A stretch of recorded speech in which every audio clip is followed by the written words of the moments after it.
Tonight we will examine concepts that may challenge your perception of the world around you. Strange creatures, chilling tales, and the occasional conspiracy. Here on our show, we will attempt to provide you with paranormal insight.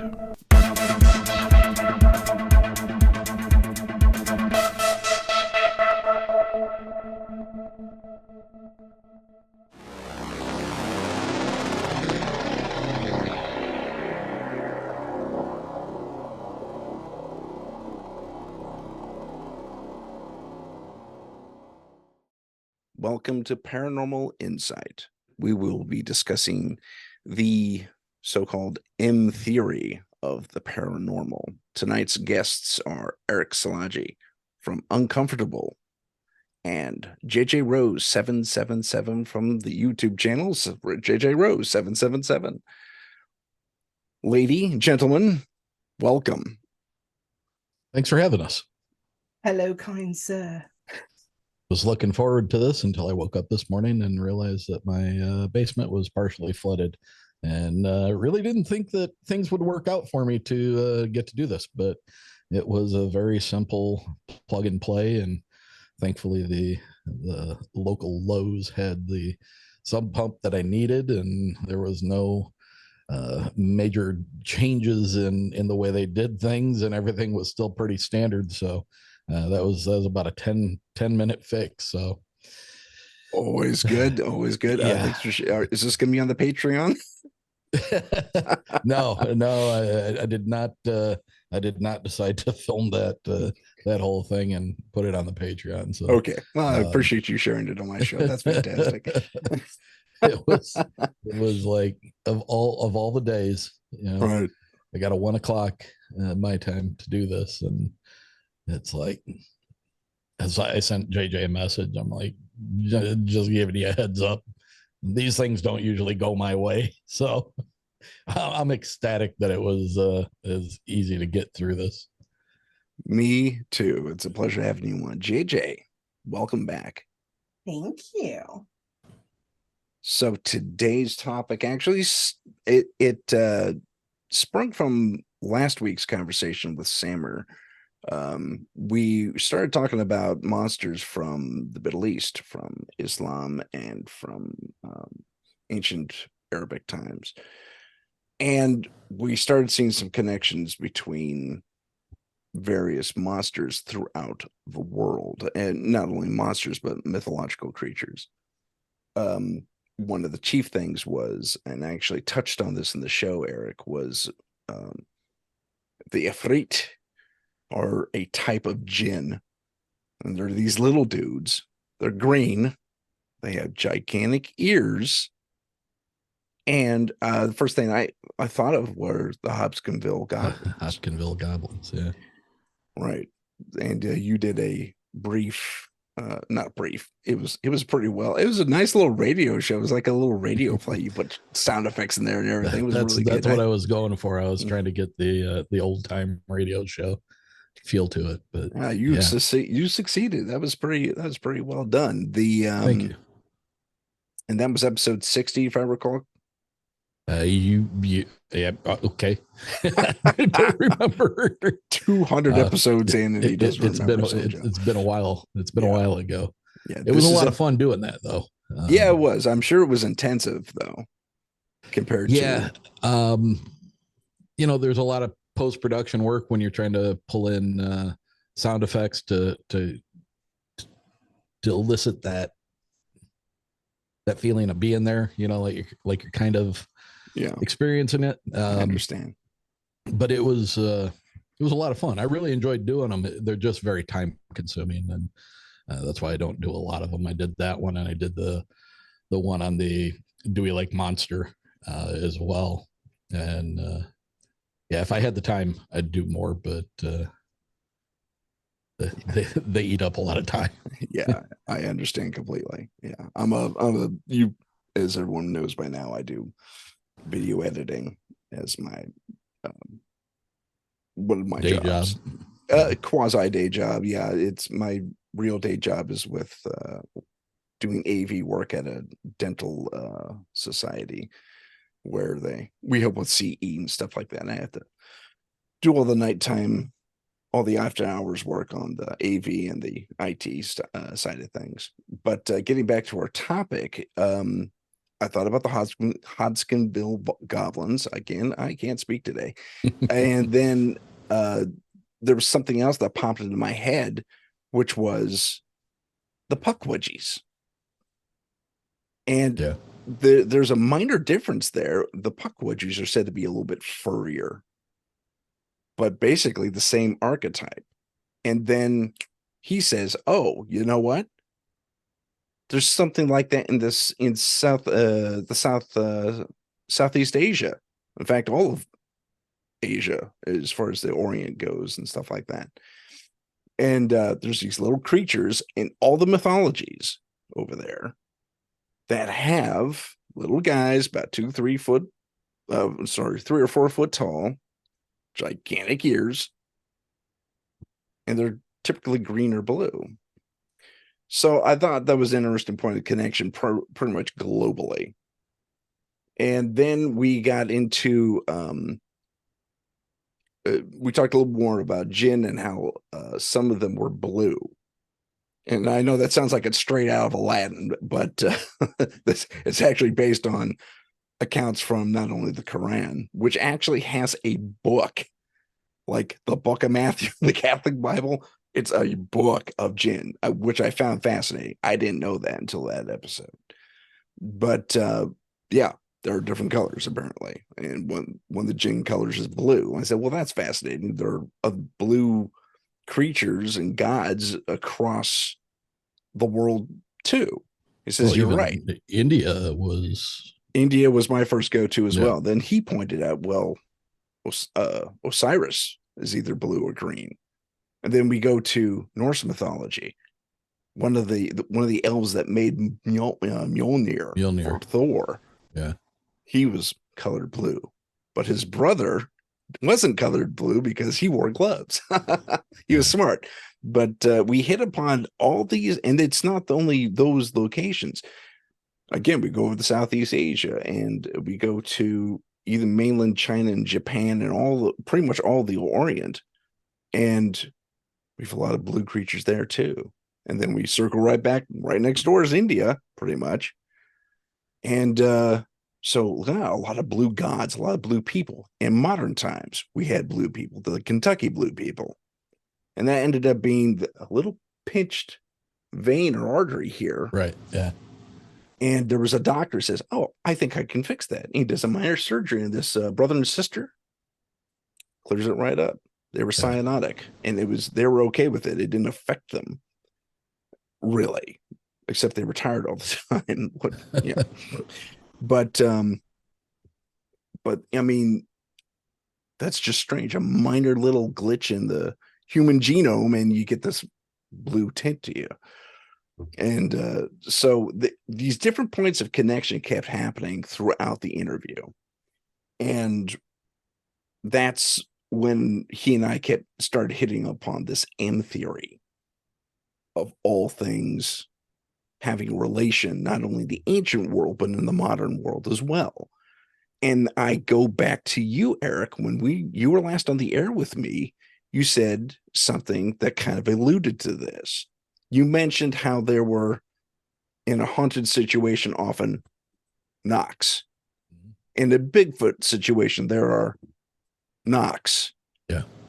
And it got me to thinking, it's like, maybe there's more to this than I'm even realizing in coming up with this theory. And I'm sure I'm not the first one to think of it. But I don't know. Are there any other points? Because I have a couple on my notes here, but if you have anything that's come to mind, either of you, please express them now. JJ, you go ahead. We've been monopolizing the conversation so far. No worries. I love listening to you guys. This is basically something I've been talking about from the get, when I started my YouTube channel, which is, you can say you're from any different religion, spiritual background. At the top, they're all the same. every single civilization all has lore about the little people or the elves or the fae or this, or they just call them different things, but they're all describing the same things. They're all describing these different people, whether they call them gods or deities or sky people or whatever they call them. But again, they're all describing the same things.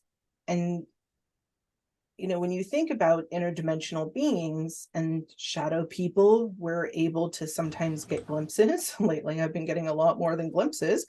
You're able, in a way, they can see us better than we can see them, right? So they know we exist.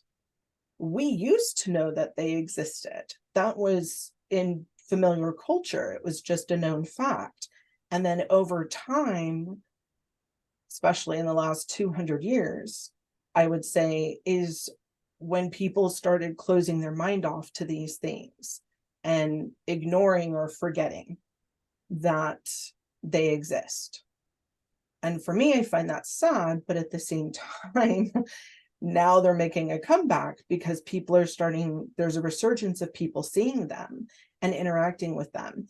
And, some people will call them aliens, some people will call them different spiritual creatures. The fact of the matter is, there's so many different encounters with these things that are physical in nature that you can't deny that these things exist on some plane. You touched on a number of things that Sammer said. And he has the exact same point that you did, that various cultures see this thing in various ways. They'll interpret things differently, give them different names, as you said. You also matched exactly what he pointed out was said in the Quran, that in the jinn dimension, or the demon dimension, as it translates, which isn't necessarily one thing or another, but I mean, I'm just talking about translations here. The jinn dimension, they can see us, but we can't see them. So you match that too, which is blowing my mind right now. But go ahead. I mean, it exists in all the major religious books. The further back you go, the more it's accepted. Within the Buddhist and the Indian culture, these things are way more accepted and not unusual as compared to when you get into the Bible. And you got to remember that with the Torah and the Bible, there's a whole part where it starts talking about don't do magic. And that's almost when people's eyes glaze over and they don't understand that that's actually saying magic was true. I mean, Moses had a straight magic off with other magicians in front of Pharaoh. That's all documented in the Bible. And then they started telling the Jewish people, don't practice magic. And when that really took a foothold, that started the forgetting process, I feel. But whether you call them angels, demons, whether you call them jinn, whether you call them fae folk, whatever you want to call that, the fact of the matter is there's so many stories going back throughout time, even to cave art drawings, that prove that these things exist and that there's been consistent interaction with them. Yeah, absolutely. I mean, you're hitting the nail on the head there. There have been, I mean, globally, that's kind of what the M-Theory, so-called M-Theory. I'm sorry, I'm borrowing that from physics. That's a quantum theory. Is fine. Yeah. I mean, when you also take into account the pyramids all over the world, how do you explain that? Built roughly around the same time. I mean, all over the world. And yet supposedly we were all hunter-gatherers living in caves. Then you go back further to things like Göbekli Tepe, where you have these massive monuments that were built 10, 20, 30,000 years ago. And they're covered with art. There's clearly beings that are coming through on one of them. It shows them actually walking through a pillar. It's up to interpretation, but you can see the hands wrap around and it's phasing through. So clearly there were cultures before ours, and it's a little egotistical of us to think that we were the only ones. That's just my personal opinion. But if you even hearken back to Atlantis or For some people lately have been calling it pre-flood civilizations. Who knows what color those people were and what ended up happening? Yeah, I mean, they could have all been blue. I mean, I'm sorry, that's a stupid joke, but There's a song about that. Well, you know, so I'm going to play the devil's advocate and say this from a standpoint of somebody who may be a listener. So far, the conversation has gone where it seems like we're talking about a small number of things that are all the same throughout the world, and various cultures and different times have experienced these things. And I want to interject that I think there is a number of different things that are going on all over the world. In, you know, it's not just a couple of small things that are all being misinterpreted or gathered into one group and saying that that's what everybody's experiencing. I think there's a much wider field of view when it comes to this weirdness. Again, they're all being experienced throughout the world, you know. And M theory, I mean, essentially it's the leading candidate for the theory of everything. You know, it goes into string theory, and it goes into quantum mechanics and quantum realms, and yeah, you know, exactly. it just,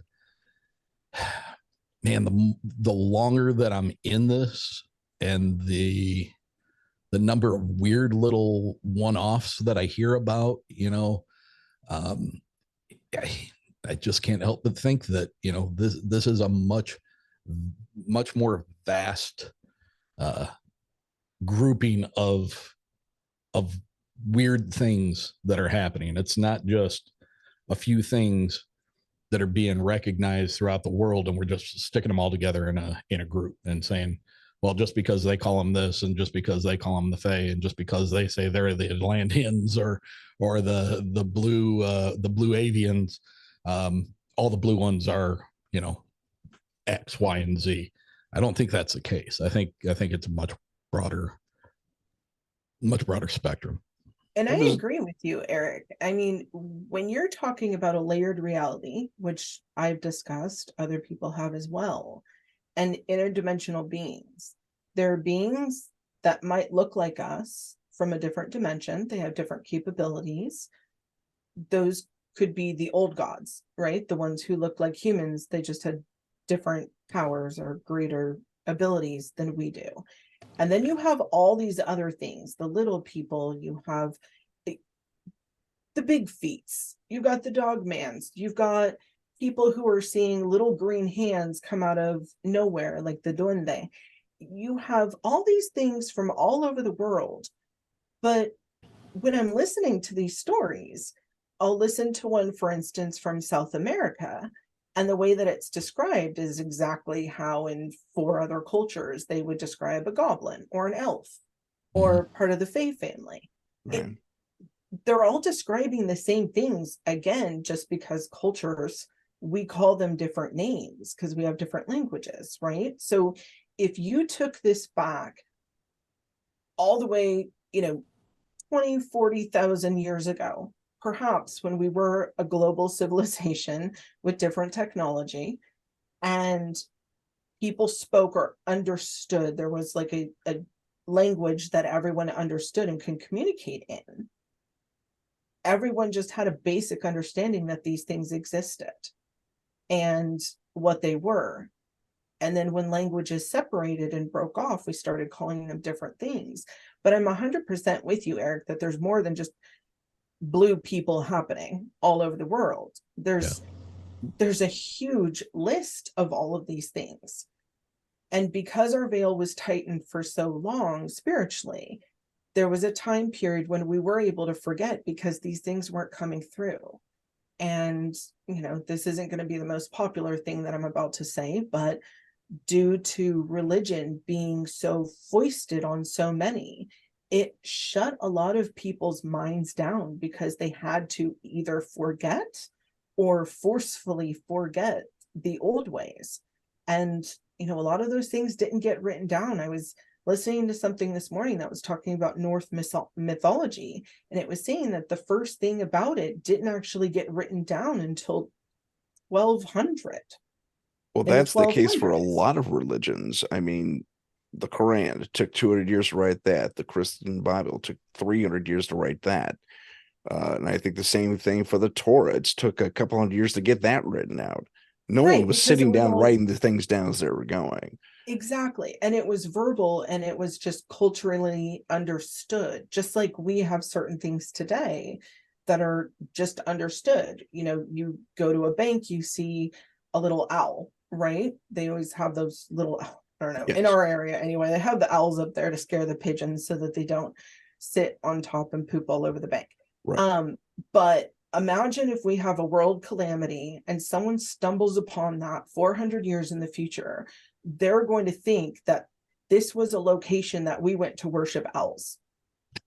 Because for whatever reason, everything goes into, oh, if there's something there, this is what they worship. If they went to Wall Street and they found that bronze bull, they're going to think, oh, this is a location where they all worship this bull. No, it's Wall Street. You know, Yeah, it right. had a different I see where you're going. Yeah. interpretation for us. But if that interpretation is lost or forcefully forgotten because another culture or religion or whatever it is comes in and literally wipes it from the map, then we're kind of where we are now, where we're left with all these old stories that everyone thought, oh, these are stories. These were the old lore. And then we start seeing them happening today. And we're saying, maybe great grandma wasn't off her rocker when she would tell you, you know, don't go into the forest after dark or whatever it was. And these things, because again, the veil is coming down and we are a global civilization again, people are starting to put the pieces together and realize these aren't separate incidents. These are similar. Yeah.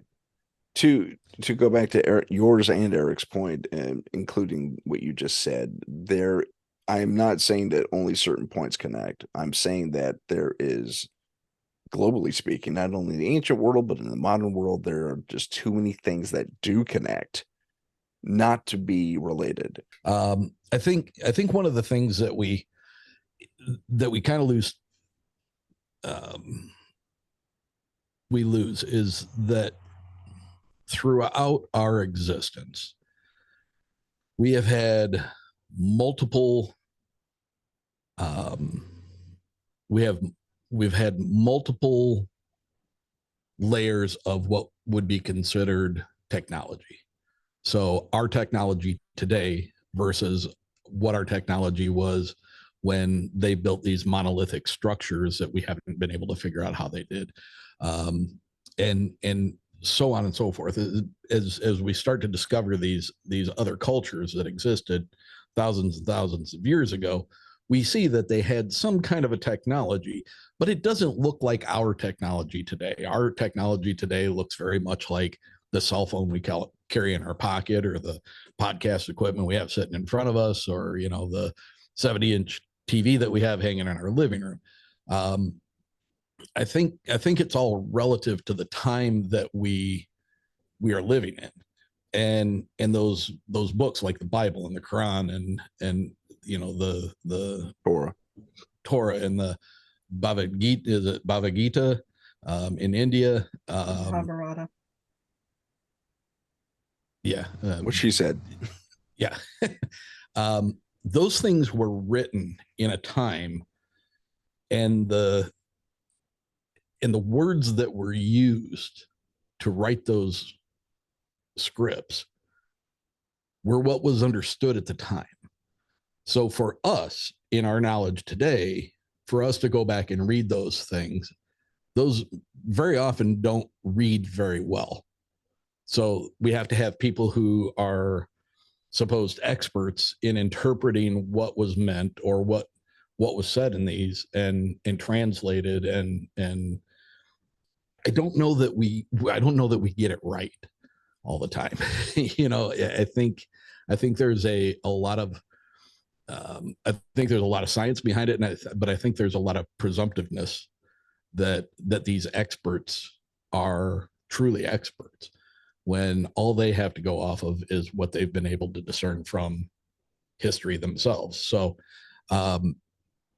you know, I don't think we get the full picture from our history, our past, especially when you're going back to those kind of cultures.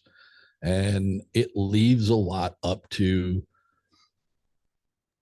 assumption on our part today.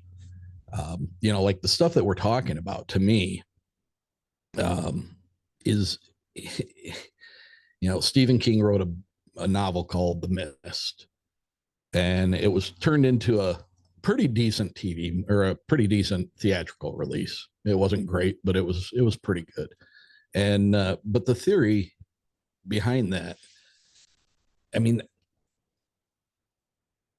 I think when that veil is peeled back by whatever means it is, whether it's a spiritual thing that's happening, whether it's you know, something that CERN has done, you know, in The Mist, it was kind of alluded to the fact that there was something similar to CERN that ripped open the veil between the worlds. And you know, I mean, we've got a CERN, right? We've got a CERN, and what is it doing? You know, they're searching for the God particle. You know, there's a lot of conspiracy theories. You know, you got some kind of cloaked figures doing some kind of a ceremony out in front of it, and you know, everybody says that the statue that was, you know, gifted to them is, you know, like the destroyer and everything. And I mean, I get that it's easy to draw a conspiracy theory on that, but when you look at those things, they're actually part of the culture of the part of the world that they're in. So it seems a little bit more natural when you look at it from that aspect. When you're looking at it from an American seeing it, it seems pretty damn weird. But you know, what is their purpose? You know, their end goal at CERN is to have done what they needed to do by a specific date. And I think it's is it 2028? You know more about the CERN agenda than I do. You know, honestly. and it's like, okay, if you have a steadfast end date, then you must have a better idea of what you're going after than what we've all heard. And I find it really interesting to find out that CERN is currently working on, and I'm reading this directly from an article, currently working on the Future Circular Collider, the FCC, which is intended to be a successor to the Large Hadron Collider. The Hadron Collider is 27 kilometers long. This new one, the FCC, the Future Circular Collider, is 91 kilometers. That is just under 3.5 times the size of the current Hadron Collider, passing directly underneath Lake Geneva. They would tunnel underneath Lake Geneva to complete this. You know, so excuse me. You know, I mean, the gist of what I get from CERN is, you know, they're looking for the God particle, right? They've already admitted that they created a very, very small piece of antimatter that lasted for brief nanoseconds, and you know, but what are they doing? And the expense of this thing has to be astronomical. Well, I think that's why there's dates on it, because you know, I worked in government at NASA, and we had dates and times and expectations, and we had a window. So you had an opportunity. We had small not cyclotrons, what you just described, but they were on a smaller scale. And you know, they had hours of operation where they were constantly free firing. Okay, let's fire this particle through, let's fire that particle through. Yeah. And then they had hours of discontinuation. You know, times where they were shut down until the next piece of funding came in to bring them back online. So and it just with makes yeah. makes me wonder, what are they going after? I mean, I love conspiracy theories, but I don't play into them. I don't talk about them on my show Mhm. because you run the risk of if you have any form of personality, then people are going to at some point look at you and what you say, and they're going to adopt that as, hey, I like this guy, and I'm going to believe what he believes, and that's not good. Because if I'm not telling you something that's correct, now I'm fostering misinformation, Mhm. and I don't want to do that. I want everybody to be open-minded, look at the things for yourself. I mean, the stuff that we're talking about, as far as M theory goes, um, we're talking about string theory, and we're talking about quantum mechanics and stuff like that. Well, And that's where I adopted the term from. I'm just kind of using it in a more paranormal sense because I couldn't come up with anything more clever. well, I think you're spot on when you come up with that. I think that's a very good thing to quantify this by. But No that pun being said, intended. when you look into how many experts there are, people in this world, not just in the US, not just in Switzerland, not just in the UK, how many legitimate experts there are in quantum mechanics and string theory, people who understand at the highest level this theory, it's in the low thousands.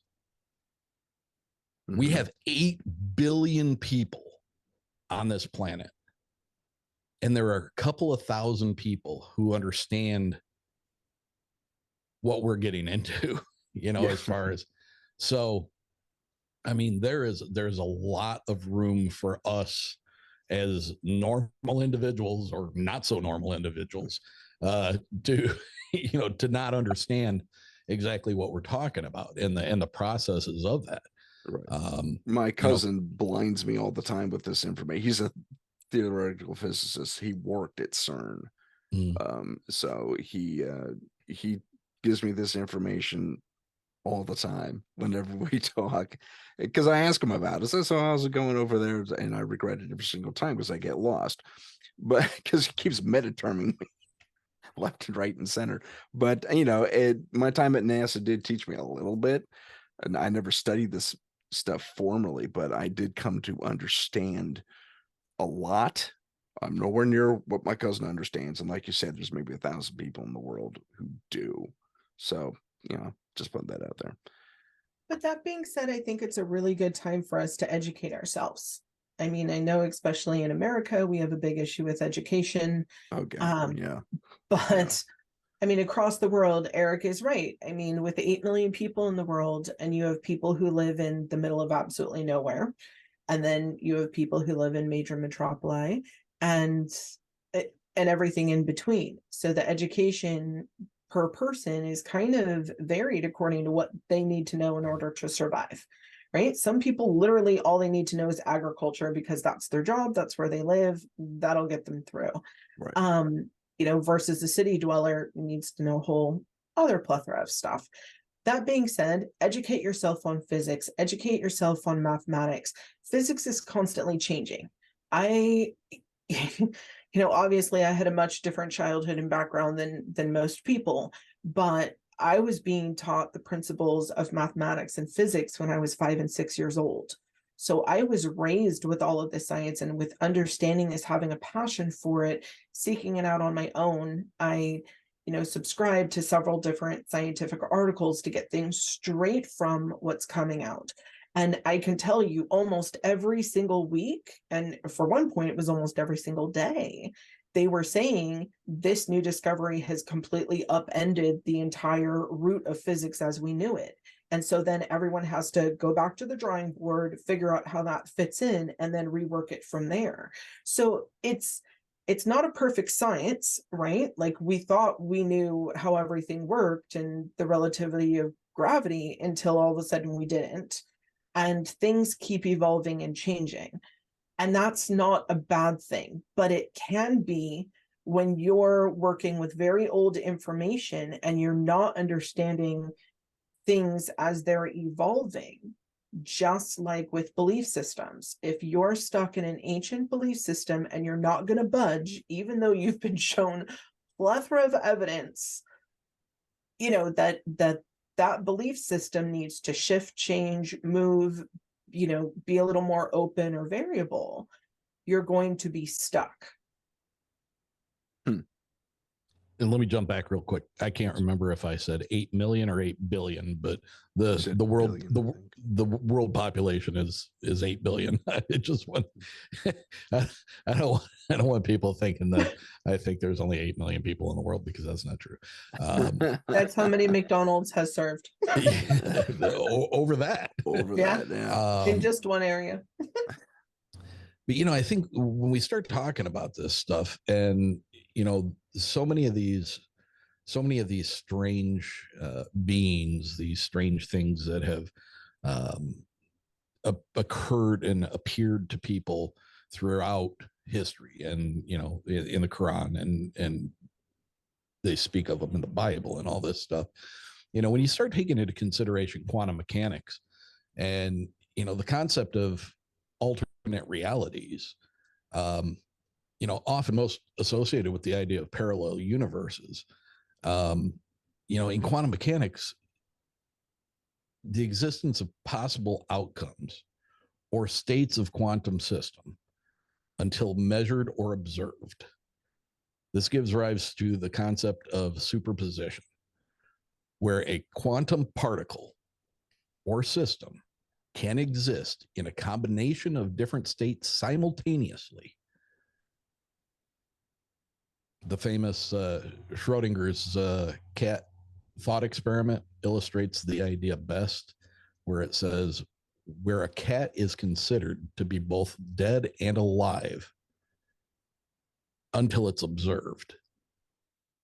Yes. You know, and as experiment, that thought experiment is as funky as that sounds, you know, we don't know things exist until we see them.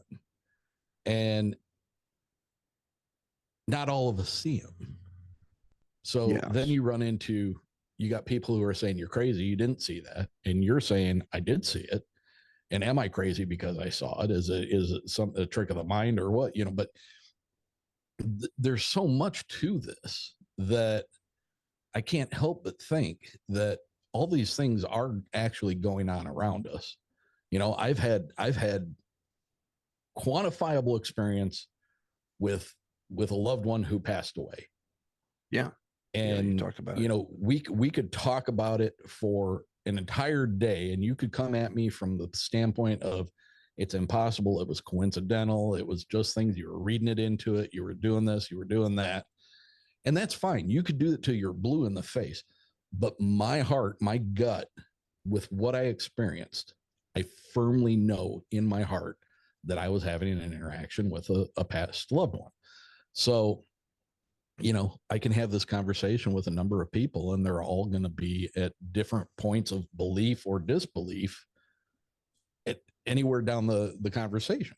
Well, and also different points of understanding. Right. Right. Well, some people are going to think, okay, literally, he came back and called you on the phone.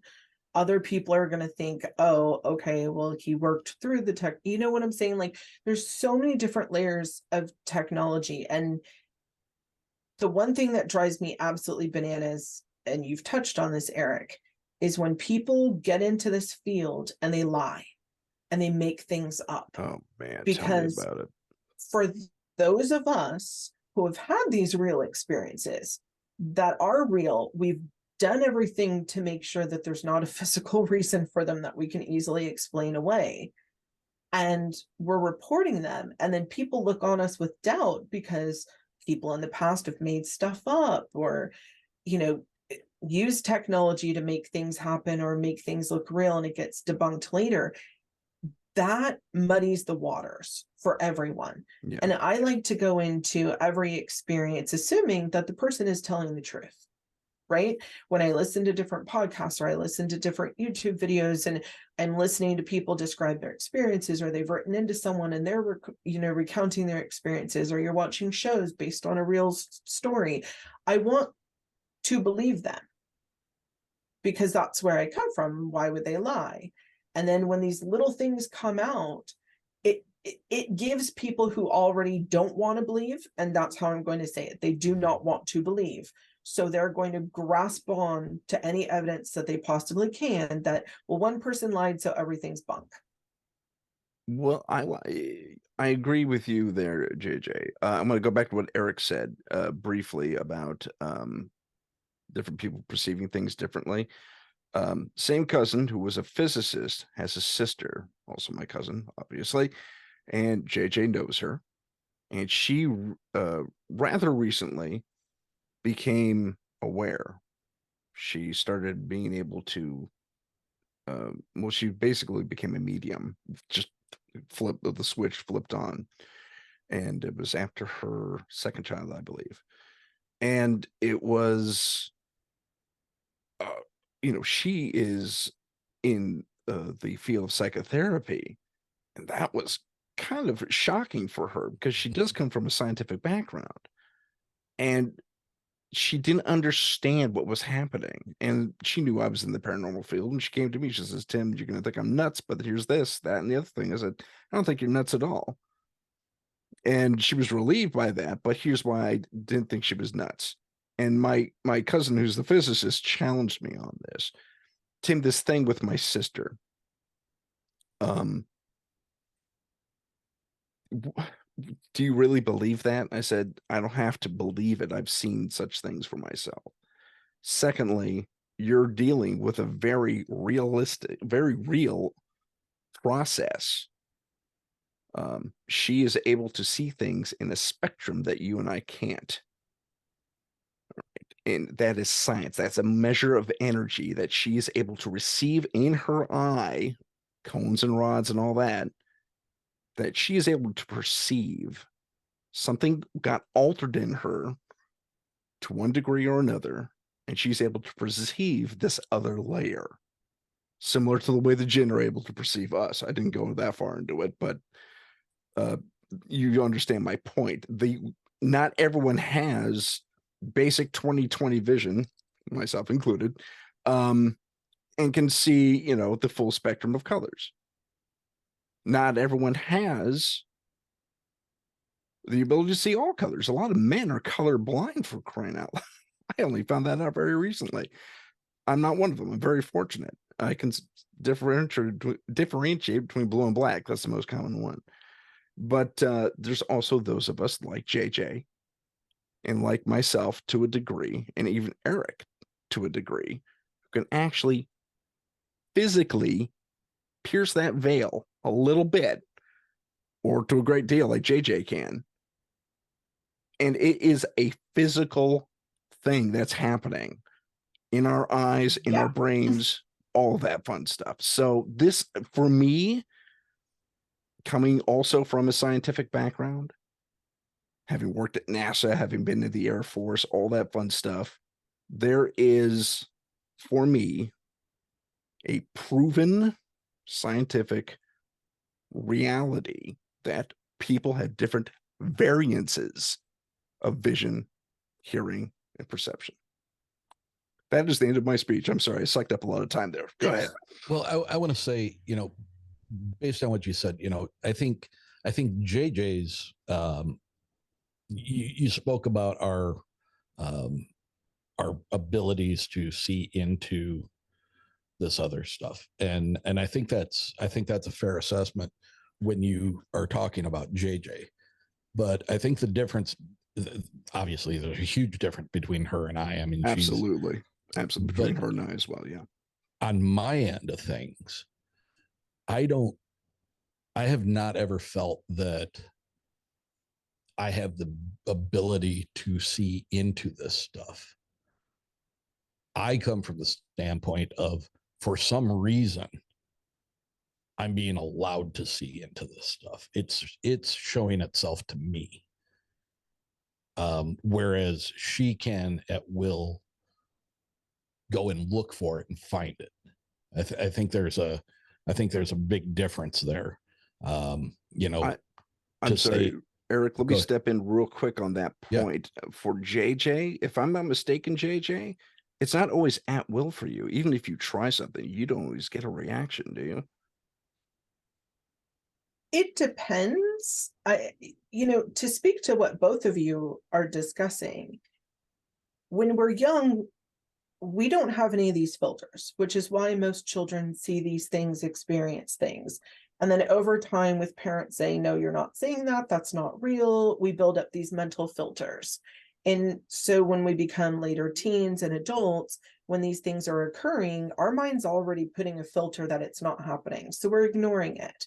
I was not raised with that. So therefore, when these things are happening, they're happening technically to all of us that are in the room. I just might be the one who's sensing it because I'm not processing and filtering it out like others. Because I honestly, I've seen it too many times. Everyone has these abilities. I've seen people get goosebumps for no reason, and I'm staring at them and I see a spirit right next to them. And then they think, oh, I just got to chill. And I'm like, but they had a physical reaction to something. They might not have felt that there was a spirit there, but they had a physical reaction. I mean, look at the stuff that's been happening with me lately. I called out to something, and not only did it ring my doorbell and have my doorbell do something that it cannot physically do, saying hello, all creepy. But then just yesterday, my phone was on the counter and I'm making tea, and it goes off on its own with a spirit box app. And I'm looking at it because nothing had touched it. And it's 3 things that you have to do in order to get into that app. So it's not easy. And of all apps to open, that one, right? And Right. then I say hello, and it goes, hi, witch, nice to see you. And I'm Yeah. like, okay. I was on the horn with you when that happened. We Yeah. were texting between. That was amazing. Yeah, and I sent you a screenshot and everything of showing Yeah. you like this is what occurred. But in that case, I had opened a door. I'm also, the past couple weeks, even before I called out to have an interdimensional being come and say hello, and it rang my doorbell, and opened my phone up. But even before that, I've been seeing, and it's been ramping up and up. And that's why I keep talking about the veil being down, and people get ready, because if you're not even thinking in this magnitude, if this isn't even in your purview mentally, get prepared. This is why the news is talking about this stuff. This is why we're being flooded with movies and shows about these types of things. I was watching one the other day. It's total kids show, and guilty pleasure. I absolutely love it. Lock and Key on Netflix. Oh, same. And I love that show. I love it, right? Guilty So pleasure, like you said. I had started watching it because one of my brothers was like, hey, I was watching this with my kids. I think you're absolutely going to love it. And at first I totally did. And so I just finished the most recent season, and they're opening up portals and they're showing other dimensions coming through. And I'm thinking, okay, I don't know how popular the show is, with the general public, but this kind of stuff is being out there. It's being popularized. It's being talked about a lot. Because if you think about it, it's getting us ready so that we can start accepting this stuff. So, the more you can start looking into physics, because of this stuff, you just think it shows, or it's glamorized stories on podcasts, that's fine. But look into the actual physics of it. Look into the mathematics of it. It's there. It's all there. And, just like you, Tim, I have people who work in various different sectors of things who can actually talk intelligently about physics and engineering and electronics and technology and science. And I'm hearing the same things from them. And they're saying we're finally catching up to a lot of things that spirituality and lore has always talked about. That's true. I want to go back to your television show thing very quickly. I don't know if you're aware of this, and the name of the group escapes me, but for decades, and I'm talking decades now, going back to at least the 40s when films and television was available, more widely available, I should say. The Hollywood writers have been tasked by our government to come up with scenarios that could present themselves as threats against this country, if not the world. And from all angles, supernatural, alien invasion, say terrestrial invasion from enemy countries, if you want to call them that, or from other countries, we'll say. But for decades, these scenarios have been coming forward and being presented. And they went to the Hollywood guys because the analysts couldn't think that far outside the box. So they brought a few creatives together, and these are big names too. I won't go into it because I'll let the audience explore that for themselves, but I'll get you the proper title of the group to explore into the description. Suffice it to say, some of the scenarios that were prepared against and had a span of time that had elapsed were allowed to be made into movies.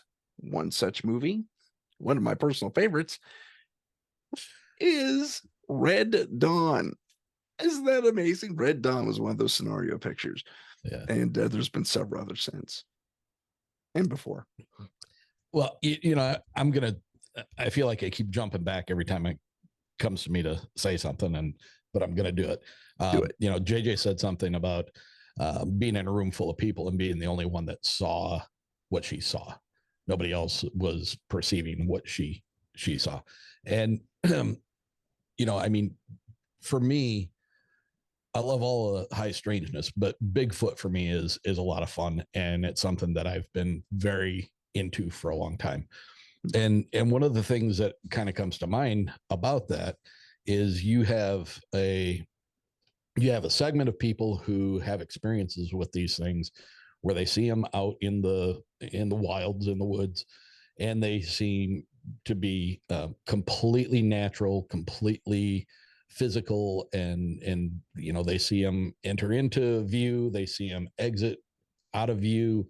But then you have another group of people who experience these things, and they are seeing them do things that are pretty much mystifying the observer by turning and taking one or two steps and then just disappearing. You have other people who talk about this ability to cloak themselves in something that would be akin to the Predator movies. And as much as it seems bizarre and silly, and it seems like they could be made up, when you're talking about the quantum mechanics and the string theory and all that stuff, I think you have to take into consideration, like you were saying about your eyesight, we as humans, we only have a perceptible view of a certain amount of the light spectrum. We can only see certain colors. We can only see between here and here. We can't see what's over this, and we can't see what's beyond that. The same goes with our hearing. And, when it comes to vibrations, frequency, and light waves, there is so much that we are not capable of perceiving that, this comes to mind, and it continues to stick out to me. I'm going to read it here. In string theory, the theory suggests that our universe may exist within a larger framework of multiple dimensions. These additional dimensions, beyond the three spatial dimensions, length, width, and height, and the dimensions of time that we are familiar with, are often referred to as extra dimensions. These extra dimensions are typically compactified or curled up in such tiny scales that they are not directly observable in our everyday experiences. However, they play a crucial role in the fundamental structure of the universe, influencing the behavior of particles and the forces they interact with. That's a lot of words there, but basically it's saying that string theory confirms additional dimensions that are not perceivable to us because of our narrowed view in both sight, hearing, and our spiritual awareness. Right. That these things are there, and they fundamentally make up everything that's around us. So it's not it's not out of the realm of possibility that there are people who are more in tune with those frequencies or vibrations or any of those things that can peer into those other dimensions. Well, JJ's living proof of that. She does have that wider, uh, you know, a wider both auditorially and visual spectrum available to her. In film terms, we call it the focal length, visually speaking. So she's got a little bit more into her focal length.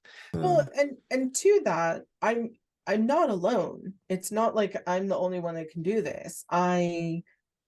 Whether they're recessive genes, whether they're gifts that just haven't been opened up yet in different people, it's kind of like with different talents, right? If you don't work the muscle, all of a sudden, you use it or you lose it.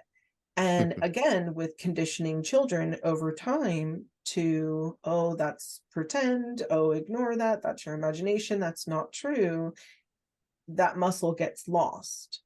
Whereas, being that I come from a family with, generations piled upon generations, where this stuff was talked about within the family, maybe not at the world at large because we couldn't, but those muscles didn't get weak.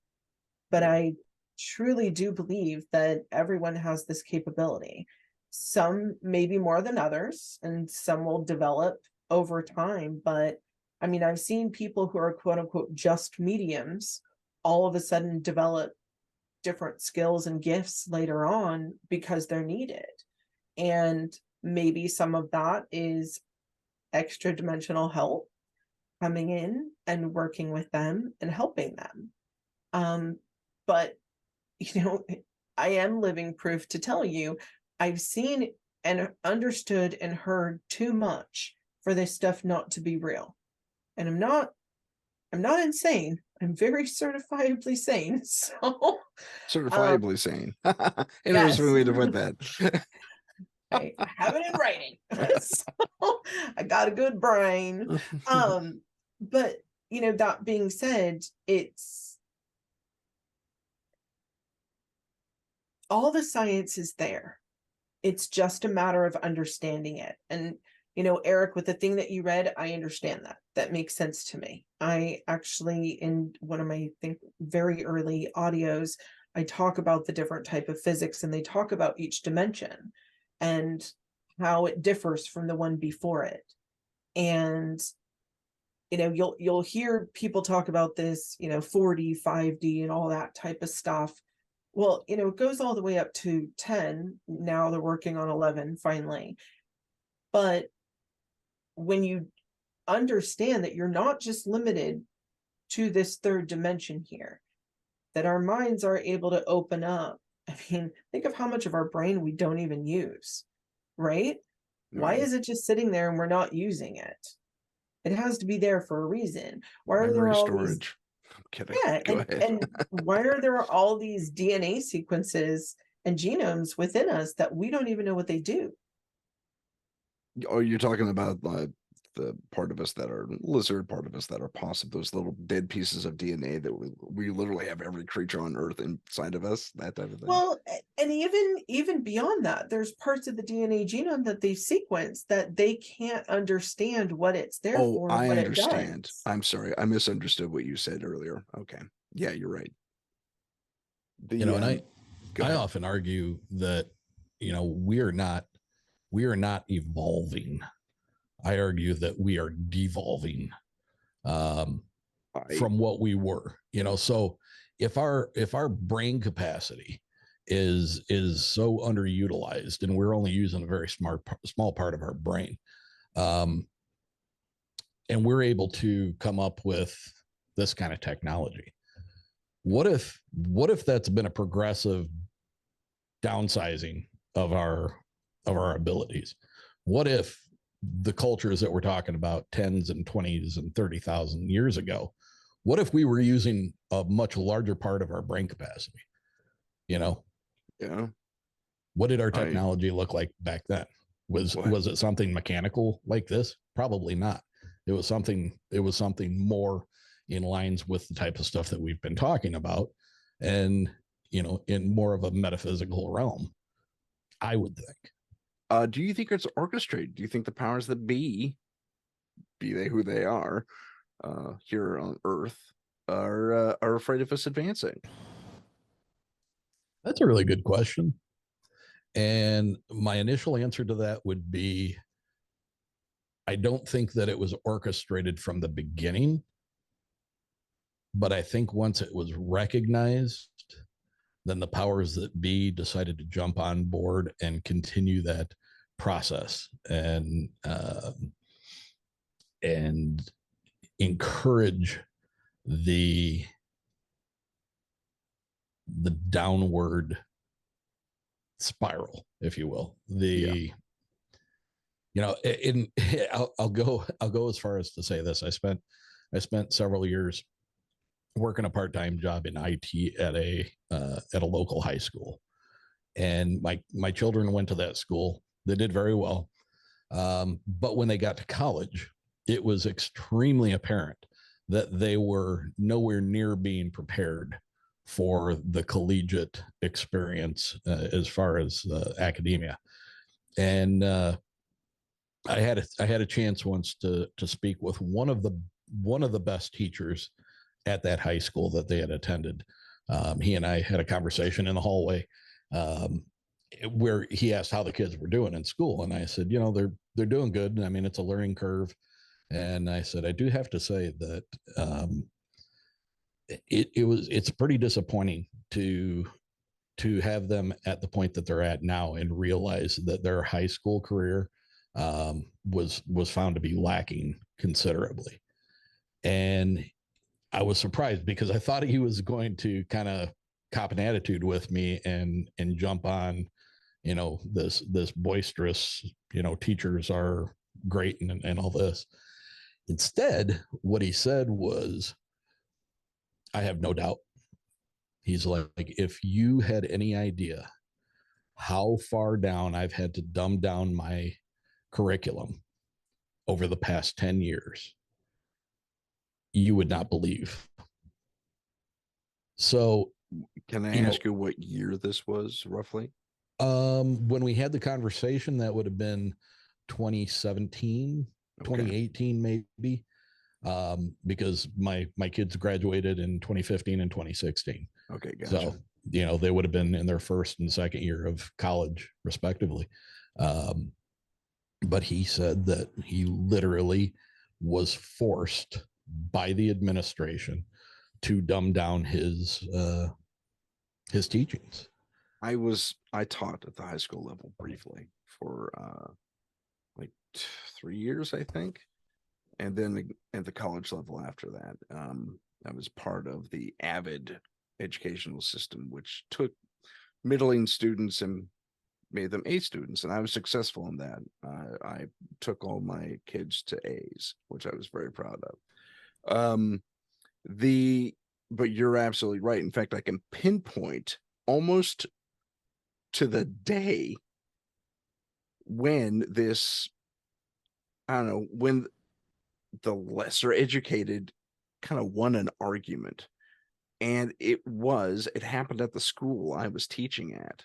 There was a news segment that came on, and I was aware of some sort of brouhaha in the background. There was some chatter about it loosely in the teacher's lounge, but then I saw the news article and I understood a little bit better about what I'd heard peripherally. And the argument was from the student, they didn't teach us this now.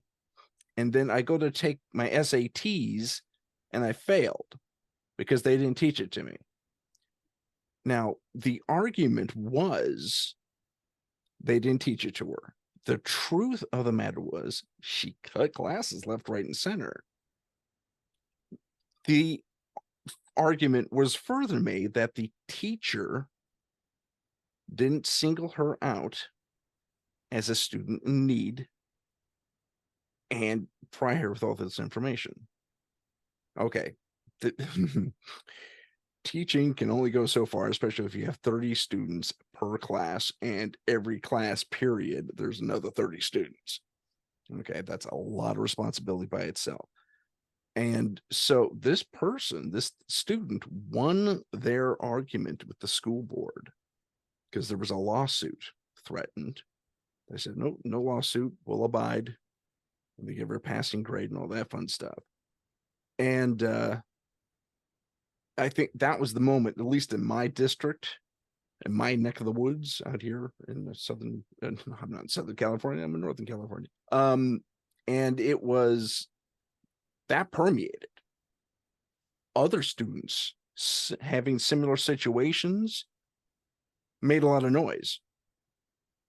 And that's when the dummy down started happening, is from my recollection, from my point of view, granted, but that's when it happened. As far as I think there needs to be a distinction made here. As far as my kids were concerned in the school that we're talking about, my kids, fortunately, were both very good students, and they ended up both having the same teacher a year apart for math. And I don't remember what the curriculum was exactly, but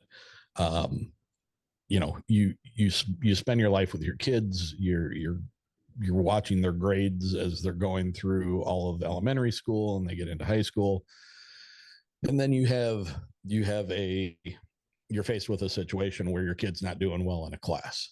And so if that was something that I was used to seeing, that my kid struggled in school, it would make sense that once he got to a harder class, he may be failing or she may be failing and needing some help. But that wasn't the case. Both of my kids got through school relatively easy.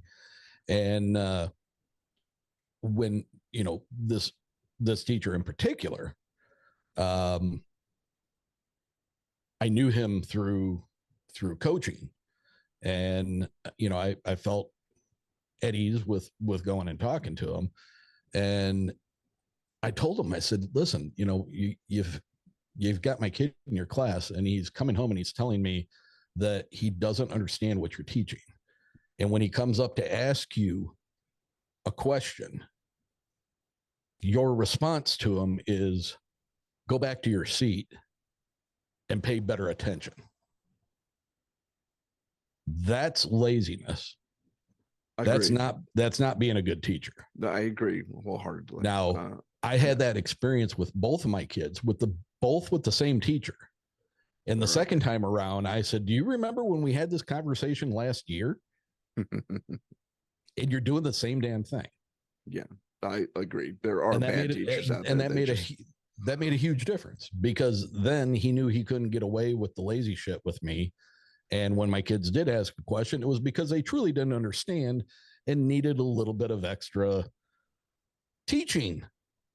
Right. But what I was talking about with the teacher that was in the hallway that I had the conversation with, that was a different situation. That was an intentional dumbing down of the curriculum for whatever reason. Is it just because kids are dumber these days and we gotta dumb everything down because they can't understand it? No, I don't believe that. I think it all plays into, you get a certain amount of money for every kid that's in school and for the number of days that they actually show up. If, there's all kinds of counts. When I was working there, it seemed like every couple of weeks there was some kind of a count. You had to make sure that enough kids were here, and you had to make sure that classes were full, and there couldn't be so many absences and all this stuff, because it was all generating money from the state to continue the school going on. But that's one aspect of it. But there's been an intentional dumbing down of our education system. And that's the point that I recognized it. I'm sure that it goes far beyond that. It's probably been happening for generations. I was to some extent. When my experience happened, it was 2004, I believe. So yeah, and to be honest, you're both right. You're not wrong, but some of the reasons behind it are you have parents who no longer take any responsibility or accountability for their child's actions. There's no, your kids being a little, you know what, in class, you need to discipline them. You know, we're sending them home, whatever. There's kids who their parents do absolutely nothing at home whatsoever to make sure they're doing homework or understanding their curriculum. They have no home base, no normal space or environment to even, you know, learn or further with any of the stuff that they're learning. So it goes in one ear out the other. And then you have everything in between. And then you pile on technology with everything, where we have instant access to so much information that no one's retaining it. Because all you have to do is, you know, ask whatever device you have. And that in and of itself, I mean, God, I remember as a kid, we had to do all these memorization tables and all these different things. I mean, over here in America, we're struggling with getting kids to even learn how to read. In China, they're literally teaching top elementary school kids about quantum physics and quantum mechanics. So is there an intentional dumbing down? Yes. Does it have to do with just our current time period? No, I disagree.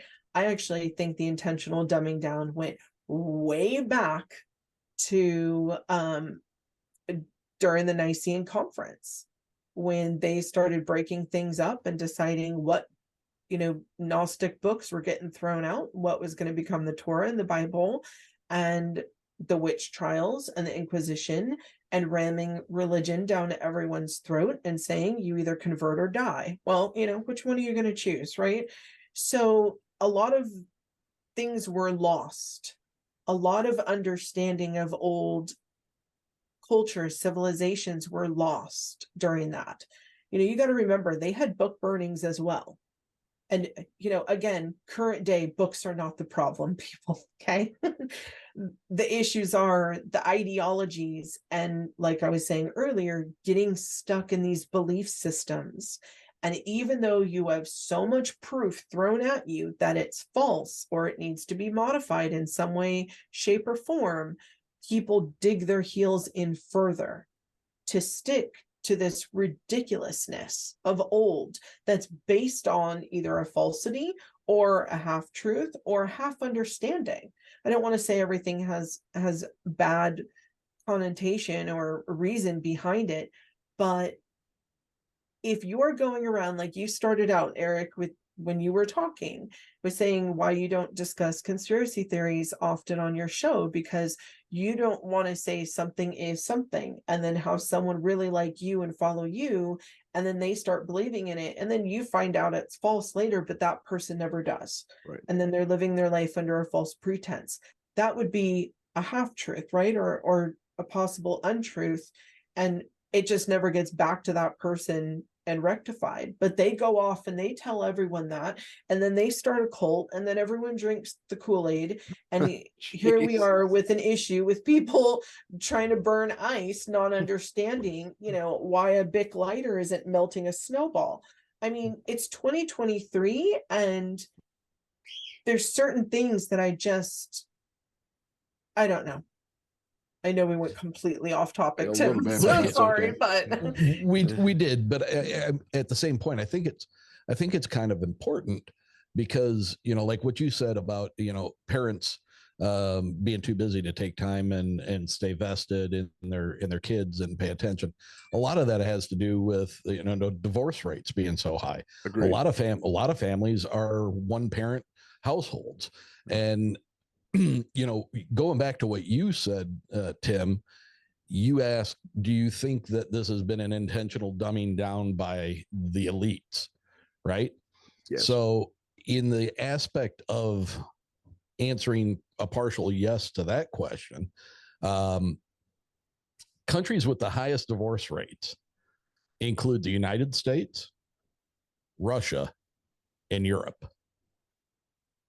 That's a lot of people. That's a lot of people. Yeah. That's a lot of people. That's two continents. That's a lot of people. And what has prompted those divorce rates? Is it social media? Is it the economic conditions that we've been faced with because of our I don't think it's government's anyone. decisions? It's not any one thing, but yeah, keep going. The changing of societal norms. We've been experiencing a shit ton of stuff that's kind of rocking our worlds in from our age group. I'm probably the oldest of the three of us, but we're all, I would consider, midlife. The difference is that with what we grew up with versus what the kids nowadays are growing up with are considerably different. And, I don't know. Is it an intentional thing? The question I put forward was, is an intentional dumbing down because we're advancing or we're advancing versus regressing like we are? Well, I don't know. I don't know that it's necessarily an intentional dumbing down because we were more so to keep us from getting to the point where we were advancing, stalemating that opportunity for us to advance. Gotcha. I don't know. It's that's why I posed the question. I don't know either. I have a couple of ideas about it, but like you said, conspiracies is very, very small part of my program. So we'll stop. Let's get back to the main point briefly. Points of connection and theory in the paranormal. This is more of a physical thing, but I want to briefly talk about Sergeant Stephen Digna from Fort Irwin. He was recently featured on Dr. Greer's latest podcast or YouTube thing. Disclosure. Thank you. Disclosure. And he was the sergeant, former Army sergeant who he was a range master. He had some brain damage. Yeah. He admitted to that on mic.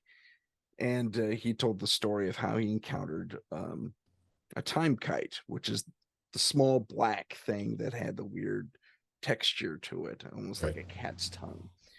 This is virtually identical to what yet another sergeant, interestingly, Jim Pattinson experienced at the U.S. base at near Rendlesham Forest. And we all know that story. Same craft, writing on the outside, funny texture to the skin.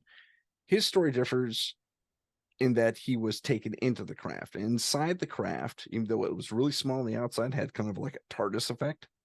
It was larger on the inside. And these lights were before him, these balls, these orbs. He said they looked tangible and they spoke to him telepathically. And it's one of the few stories in the UFO thing that actually gives me hope for our future as humans. And it was, I call it the time kite. Well, actually, I don't know if that's my phrase or not, but anyway, these little balls told the sergeant, don't be afraid. We all know that. They always say that. We're from the future and we're just ensuring that things go as they're supposed to. It'll all be okay. That was the end of the message. I'm kind of paraphrasing, but it was of all the stories that do have similarities, and it's not the first time we've seen the time kite, this black little thing flying through the air, diamond shaped thing. It was the one time though we had a message that was pretty positive, not only positive, but a positive about our future, that it's going to be okay. So I just wanted to know if you've run across any other stories that have had a similar message.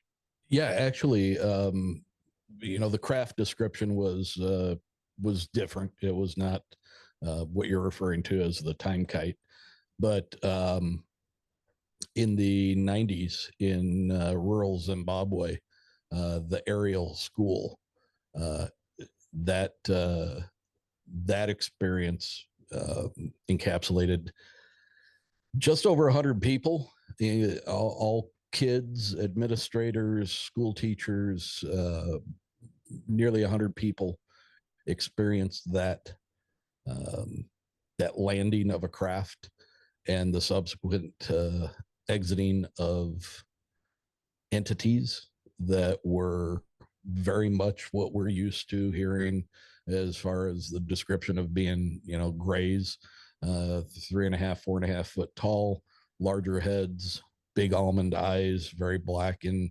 color. And, what's really impressive about this show is about that experience was not only were those children filmed back right after it happened, and there is some documentary footage of the interviews with those kids, but then again, more recently in the past 3 or 4 years, documentarian James Fox, who has shows called The Phenomenon, and he recently did one about the Brazil experience where the two entities were basically found, taken to the hospital, and then one of the guys died from exposure to it. All of those kids who had experience with those entities said that they received images in their head, and they were told that they were basically to be the stewards of the earth, and that they could save us from keeping, if we continue to go down the route that we're going, that it was going to be bad, but we could stop it and we could change. So the communication and the message that was being given to those kids is extremely similar to what you're talking about. Different craft, does that mean it's a different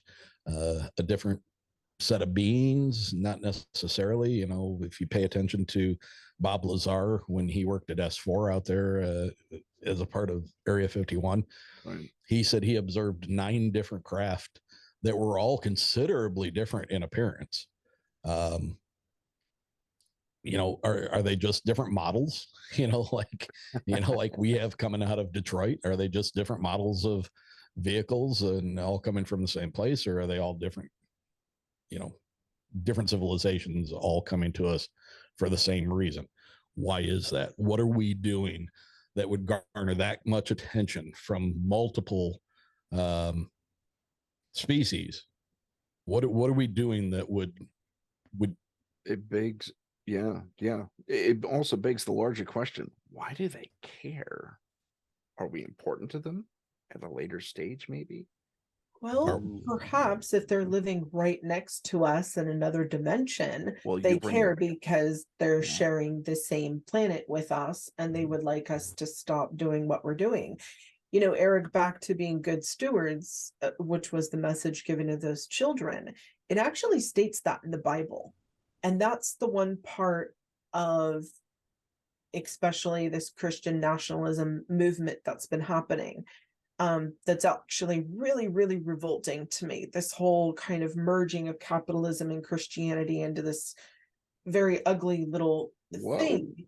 Hold on. I'm not aware of this at all. I must be Oh, living under a rock. well, you are. Love you dearly, honey, but Wow. Yeah, there's this very ugly capitalism / Christian nationalism that has been happening, honestly, since it's been going on since probably the 1800s, with just using people for slave labor and paying them next to nothing. But over time, it's gotten worse and worse, so that average people who are making minimum wage are thinking, well, oh, this global warming, this is just, I don't have a word that I can use. Poppycock. Poppycock. Yes. And bullshit. That'll work too. thank you, Eric. But basically discounting just taking care of our environment. I mean, hi, we all live here. Breathing clean air is important, not only just if you're asthmatic or if you have allergies, but for the future of our humanity's survival. making sure that we're not going to have entire states be underwater also is important, right? Like making sure that people have safe water to drink is important. So these are the things that need to be, that are part of being, but all of these things go into being good stewards of the earth, right? And so it really bothers me when I hear this being talked about in churches or by ministers or pastors to their congregations of like, oh, you don't need to care about any of that. I'm sorry. I care about how I'm breathing, my children, my children's children, like that needs to stop. This whole let's work everybody to the bone in order to make an extra buck off of them. That's another reason why we have kids who aren't learning as well also, is because consumerism alone. And again, these are all distractions. If you really want to go back to when I think it happened, it was when religion was created instead of spirituality, and it divorced that personal relationship between us and God. And when that was severed, because you had to go through a middleman in order to converse with God or pay to pray, that was actually a thing. A lot of people don't realize. Well, yeah. Sam and I talked about that briefly. Yes. That's one of the things Jesus railed against, and same also Muhammad. Oh yeah. He actually went into the table and went into the temple and flipped over tables about it. Yep. So, when that connection was severed and you had to go through a middle human man and pay to have some connection with the divine, that's when things got cut off. And then people wonder all these years later, why are we miserable? Why this? Why that? Well, I wonder why, because you're not able to see the divine essence within yourself and your connection with the divine. And then we wonder, oh, why is she able to see X, Y, and Z and we're not? Well, first of all, you just have to have a connection. It's like good internet. Think of it that way. If I have to put it into normal terms, right? Okay. You can't go online unless you have good internet. Yeah. You gotta have all those bars, kids. Yeah. I love that analogy. I'm sorry, go ahead. You talk about paying to pray. And just quickly, I mean, when I went to get married, I naturally went to the Catholic church that I grew up in. And everything was hunky-dory. And when it came time to come back and have a meeting with the priest about that, we were met by the little old lady with the very loud clip-cloppy shoes that walked down this echoing chamber as she came to us. And she was about 4'2", and she looked up at us and she said, I'm very sorry, but Father so-and-so, whatever his name was, I don't remember, had looked back and found no donations from you or your family in the recent past, and he doesn't think it'd be in the best interest of the church to conduct the ceremony for you. And then she turned around and she clip-clopped back down the long hallway, and we just stood there and looked at each other, and it's like, what does our decision to become man and wife in front of God have to do with having made donations to the church? I'll tell zero. So, it doesn't. I mean, when they pass the hat around or the tray or whatever, that's anonymous. I mean, yeah, come on. Yeah, but they want tithing and larger donations. Yeah, I've run into this, and Tim, I know you have as well, when Mm-hmm. we're working paranormal cases, where the person feels better with going with a member of clergy. And so several times when I've had people who have had things and they'd rather have someone physically there and they're far from me, I've told them, hey, you might want to reach out to a member of your local church or clergy, but I always warn them, you need to get in advance whatever price it is for them to come out. Because I personally have run into 4 different times where they've called clergy, and twice clergy came out and then basically said, we're not leaving until you pay us whatever. And it was an exorbitant amount for what they supposedly done. So, you know, that's a little bit like blackmail. 2 other times they were told, until we have a check for this amount in hand, no one's coming out. Wow. And these are churches, and these are different churches, not just, you know, in particular the Catholic Church. That being said, you know, yes, the Catholic Church does have some wonderful outreach programs that it's done, orphanages and things that it's done over the years, but there is a lot of money there. And it's really, really sad to me that they tend to go into some of the poorest communities, just like the days of old, and basically bleed them dry in order to give this salvation. Yeah. Yeah. There was a time, I think it was during the Medici reign, where you could buy forgiveness from the Pope. Yeah. Yeah. Well, and then you had Halloween, which, you know, All Hallows Eve, that's where we came from, trick-or-treating came from, is people for Day of the Dead, these orphan children would go around and ask for these little cakes, and people would give them cakes to go over to their deceased loved ones' graves and pray for them. Yeah. And that was a normalized thing. Like, hey, I don't want to go over and pray at the grave, so can you go over and do it for me? I'll pay you in a rice cake. Are you kidding me? Wow. And this is why I love some of the Gnostic Gospels and when the Dead Sea Scrolls were found, and in particular that movie Stigmata, when it talks about Jesus said, my church is where 2 or more are gathered. And it could be under a rock on top of the mountain. It does not need to be in a building. Yeah. I mean, I think recently, Josh, what's his name from Unexplained or Gates. Unexplored? Josh Gates. Josh Gates, thank you. Horrible names and places and people and faces. But I digress. Josh Gates is most recent this season, I think his first or second episode. There's that passage in the Bible that says, upon this rock I will build my church. And it wasn't the Vatican. This one scholar thinks, it says, no, it's this cave. There's this rock there, and there used to be a statue of Pan, but they knocked it down. And this was the rock. This is the rock on which they would build their church. And it was in the cave, you know, just in a grotto. It was amazing. It's like, wow, that's pretty cool. I'm going to say something, and this is going to be very controversial, but oh God, here we go. Here we go. Get ready, kids. It's been bubbling up inside me for a minute. So speaking of bubbling, I'm loose. boiling over here. Thank you very much. Yeah, you're welcome. Okay.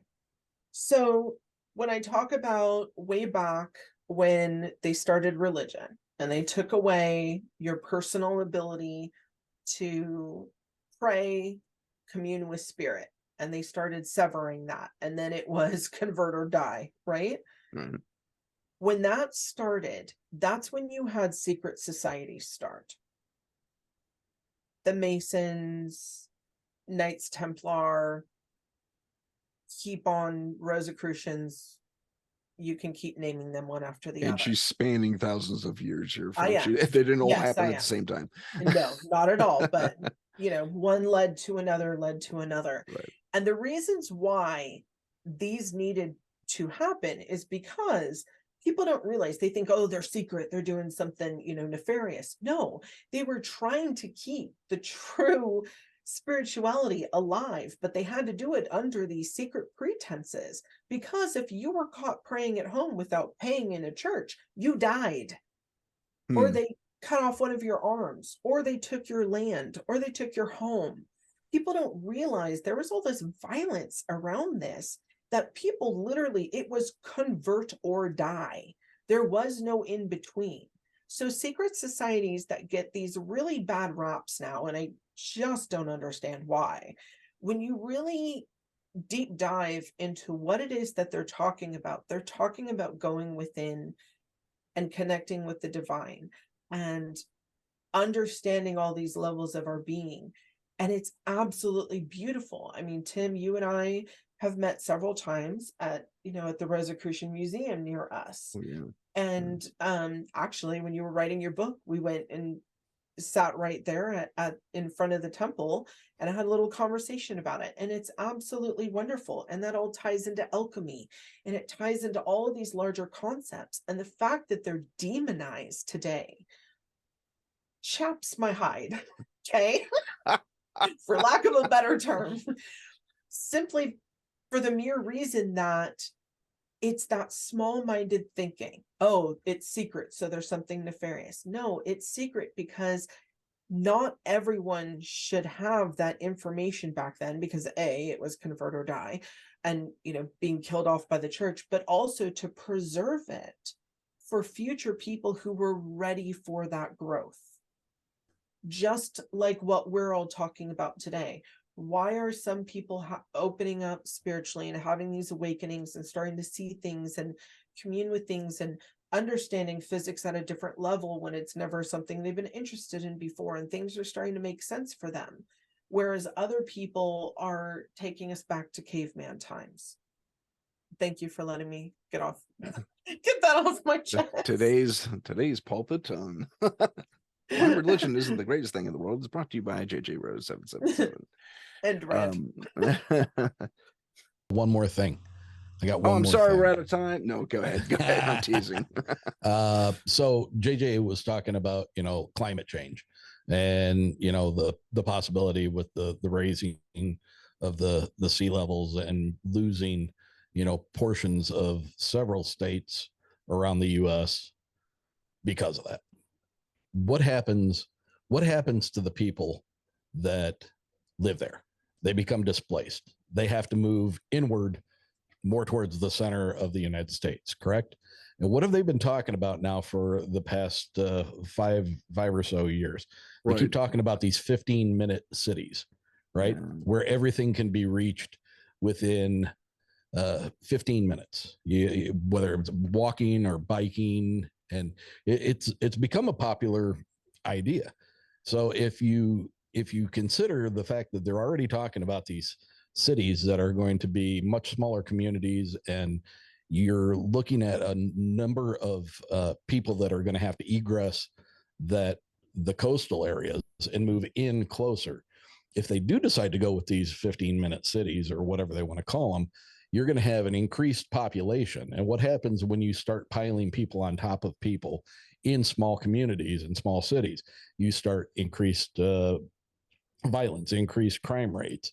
We've already known that's been proven and talked about for years that certain 3-letter agencies have introduced drugs into specific low-income housing areas to specifically get that spread out throughout the community and give people a way to make money and keep them trapped in these little portions of